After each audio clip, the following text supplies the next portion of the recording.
they built community. They built communities, and brothers and sisters, I want to share this with you, inshallah. You know, down in the Caribbean, in some instances, the slaves, they were, some of the slaves in the Caribbean made a little money off of their labor. There was a group that started called the Mandingo Society of Trinidad. The leader of this group was Muhammad Bath. He was an imam. The Free Mandingo Society of Trinidad. All right? Here's what many of them did. Check out how they built this. They had professional skills. They were builders. The money that they would get for their labor, they saved. They saved it. They saved it. And they saved it.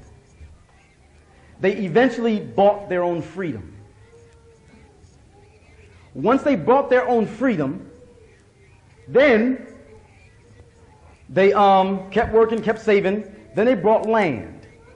This is Trinidad, the Free Mandingo Society of Trinidad.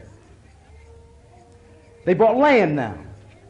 Once they bought land, they built houses on that land. They also opened up a business in agriculture. They did business in agriculture. It's the Free Mandingo Society of Trinidad. All right? When they would get their money, make their money from their businesses, they would save the money and they would buy other Mandingos out of slavery. They got so organized. They got so organized that they set up free Mandingo societies all over the Caribbean. They would go to the auction house, and when new slaves were coming in to be bought, the Free Mandingo Society of Trinidad would go down to the auction block and see if there's any Mandingo or if there's any Muslims. If there was any Muslims, they would buy them and give them their freedom. And then they would form and they become a part of that particular Muslim community. The Free Mandingo Society of Trinidad. This same thing was taken to Jamaica. It was taken to Haiti. It was taken all over the Caribbean. The Free Mandingo Society. But they weren't satisfied with that. They weren't satisfied with just being out of slavery, having their own land, having their own houses, having their own community. It also meant, too, that if they were free, they wanted to go back to Africa. They wanted to go back to Africa. So the Free Mandingo Society of Trinidad and of Jamaica and so on and so forth, they were responsible for sending some of their people back to Africa. Because remember, if you're keeping your name, and if you're keeping your dress, and you're keeping your deen, you ain't going to forget about back home. What makes you start forgetting about back home is when you do away with everything that reminded you of back home. So now you take on a new name, now you take on a new religion, now you take on new customs, now you're going to forget about back home. The Muslims. That's why we say that this whole back to Africa movement, no. Muslims. Not so-called Pan-Africanists. The Pan-Africanists got this from the Muslims. Where did the main thrust of the Pan-Africanist movement come from in modern times? The Caribbean. The Caribbean. Who is mostly in the Caribbean? Muslims. So when you talk about people like Marcus Garvey, when you talk about people like Edward Blyden, we'll get into these people next week, inshallah. African Muslims in America after slavery. And when you talk about this whole push towards looking back towards Africa, now this is very significant. It's very significant, brothers and sisters, because back during the day, Islam wasn't passed on from generation to generation. When those people were talking in the 1930s, we're talking about the plantation, they were talking like, and my grandmama, when she wore it over her head, she wrapped it over her head and it came down way down here. She didn't know, that's how they were describing it. And then she'd pray on the mat. She'd pray on the mat and then she'd say, Ameen, Ameen, Ameen. They didn't know what they were describing. So it wasn't like Islam was passed down to generation after generation. There were no schools.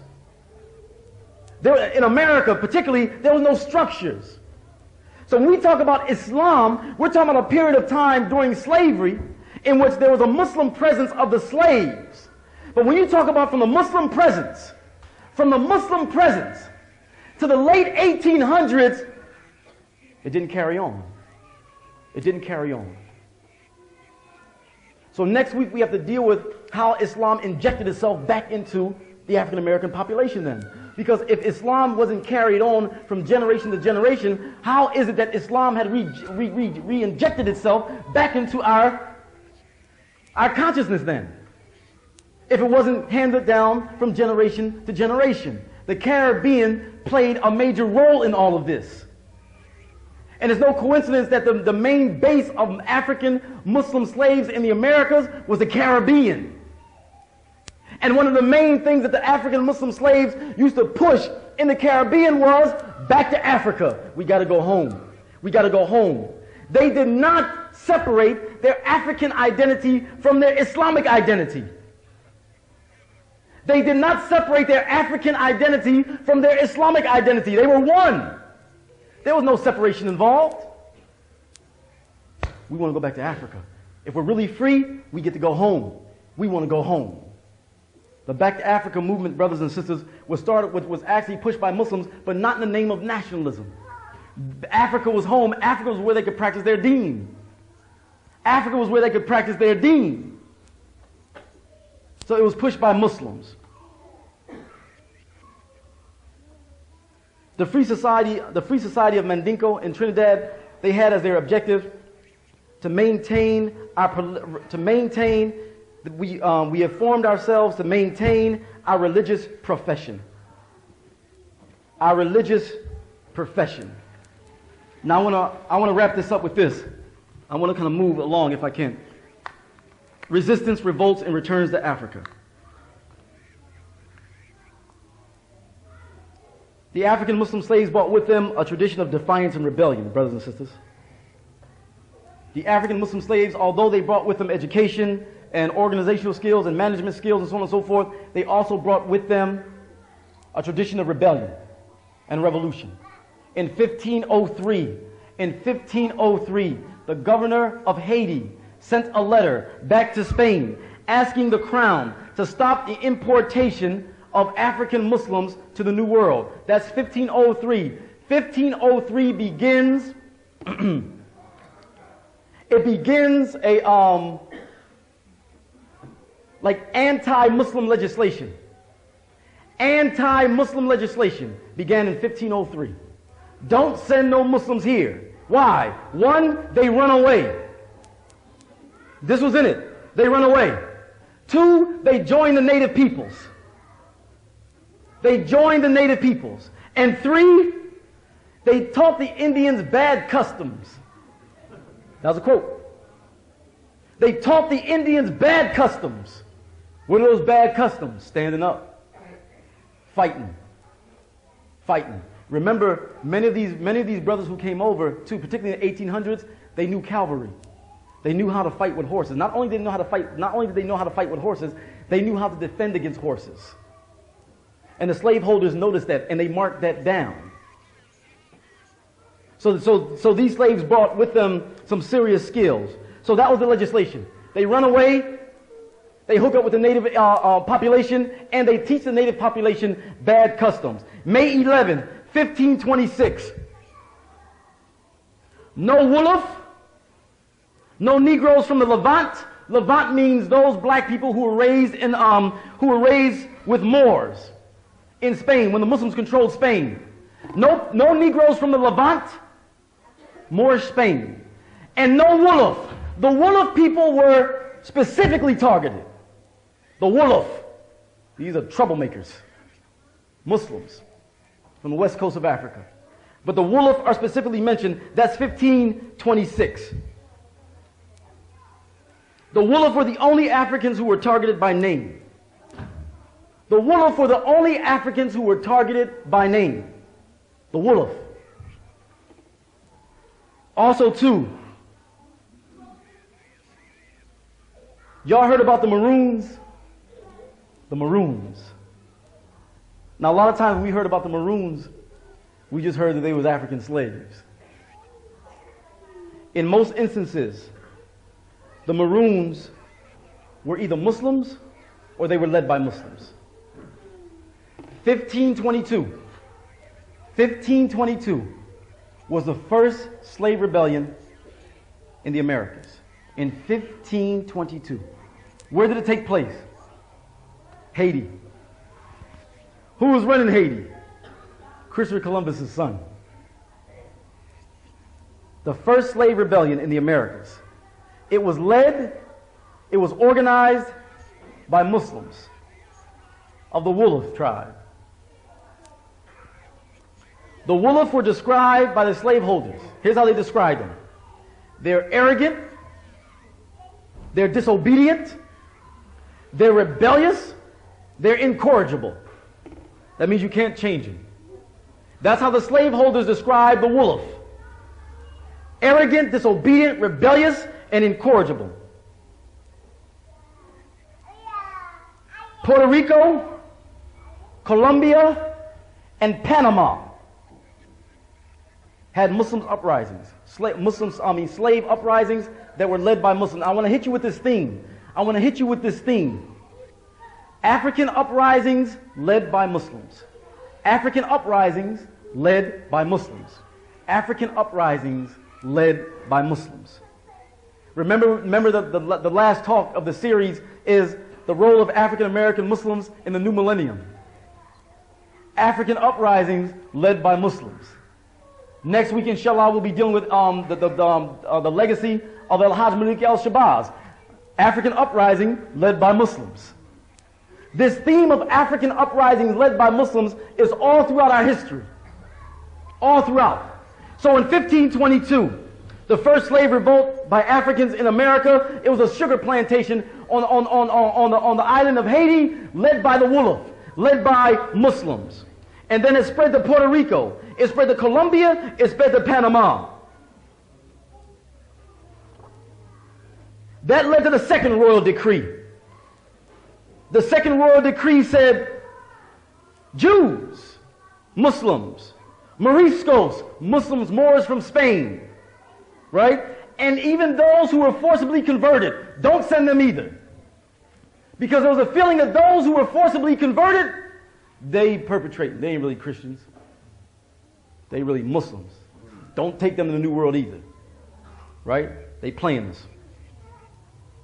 August 14, 1543, another piece of anti-Muslim legislation. The people who were targeted the most in all these legislations were Muslims. Muslims. Whether it was 1543, whether it was the other one? 1526, whether it was 1502, the main people who were targeted in all of this legislation were Muslims. They did not want Muslims in the New World. August 14, 1543, Muslims, free and slaves, not allowed into the colonies. July 16, 1550, another edict. No Muslims in the colonies. In the first 50 years of Spain's rule, there was at least 5 pieces of anti-Muslim legislation. The first 50 years of Spain's rule in the Americas, there was at least 5 anti-Muslim legislation. At least 5. Keep the Muslims out of here. But they still came. They still came. The Spaniards feared 2 things. The spread of Islam in the New World, the rebellion by Muslim slaves, and the Maroons. They weren't too far off. Africans fled. They hooked up with the Native Americans. They formed Maroon societies. Maroon societies, Cuba, Jamaica, Trinidad, Maroon societies, African slaves who ran away and who formed their own communities up in the hills, like up in the mountains. And they would come down from the mountains and hit plantations, rob them, burn up some of these, just hit them, right? Come down from the hills, Maroon societies. And they couldn't go up and get them because you don't go up in the hill, you don't go up in the mountains and somebody know the mountains real good. That's straight guerrilla warfare. That's perfect guerrilla warfare. So they had to leave them alone when they went up in the hills. So these Maroon societies were actually formed by Muslims. Antonio Mandinga, Antonio Mandinga from Panama, formed the Maroon Society. and raided the plantations in Panama. Antonio Mandinga. Revolts involving Africans, slaves, Muslims in particular, and Native Americans, indigenous people. Haiti, 1522 to 1532. Mexico, 1523. Cuba, 1529. Panama, 1550 to 1582. Venezuela, 1550. Peru, 1560. Ecuador, 1599. Guatemala, 1627. Chile, 1647. Martinique, 1650. Florida, 1830 to 1840. The Seminoles. The Seminole so-called Indians hooking up with the African slaves, Muslims. The Second Seminole War. Osceola goes to war against the United States. Why? Because his wife, his African wife, is taken back into slavery. It leads to the Second Seminole War. Among the Seminoles, Muslims. Muslims all in it. Read a book called Black Indians.